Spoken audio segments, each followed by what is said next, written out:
You say that 2024 will be your year, but most likely it won't be. Now the question is, why are you still doing it? One of the biggest reasons that I got to where I am in life is because I do a lot of visualization before bed.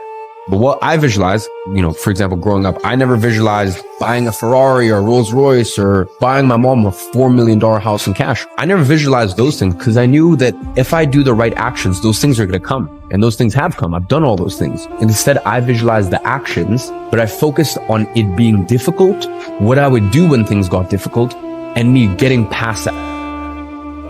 Now, do you want to know what the truth actually is? Only 9% of you will succeed. And if that sounds harsh, good.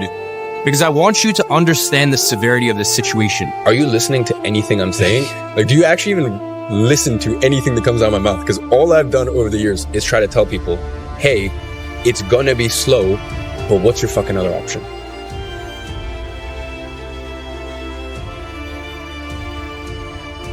My whole sort of entrepreneurial journey started when I was 14 years old. And basically from the age of 14 to 17, I read a book a week. And that was probably the most pivotal aspect of my journey, especially because at that time, me being 21 and looking at everything around me, I do still have some ego, and I still have like but I'll listen to this, but I'm not going to listen. Like, there's something called Zen Beginner's Mind. When I was 14, like, it was like, the book says, dude, the book says meditate. So I'm going to meditate. The book says go to the gym.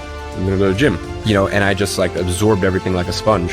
So when I was 14, I was reading all of these books, and I felt so isolated in school, having to support and take care of a single mother. That was really not the easiest thing to come to terms with at the age of 8 or 9 years old. And without going into too much detail here, just having a very difficult upbringing to deal with, and just going through and seeing a lot of things that just made me very angry and upset at the world at a very young age. So there's certain adversity, there's certain challenges that just force certain people to step up. And the unfortunate thing is 80% of the time when men are put through that, they don't step up. They don't pull up their boots and become the person they need to become to face the challenges. And that's just the unfortunate nature of the world. But you simply cannot be a high value man without putting yourself through the fire. I want you to wake up every single morning and look at yourself in the mirror and ask yourself honestly, would I follow this man into war? I had a very difficult summer of 2020 where I had crippling anxiety attacks. And by the way, I'm a person that I've been meditating for the longest time ever. I would sit and I would meditate. I'm like, I can just meditate away. No, it never went away. And the only thing I could think about for 3 weeks straight, from morning to night, was how I was going to delete myself.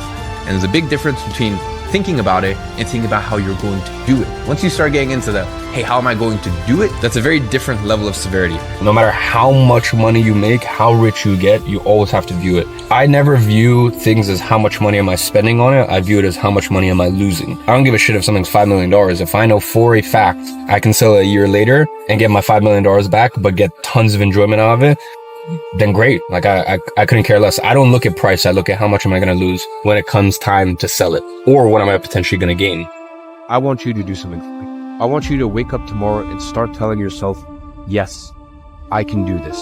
And then sit back and observe how your life changes. They literally build their own mental prison, step inside it, and live as a prisoner for years. You have the key to the cell door. Open it. Step outside. Free yourself. First, you need to believe that you can do it, and then you'll only see it manifest in your life. So at what point did you decide, this is fun, but this is not for me?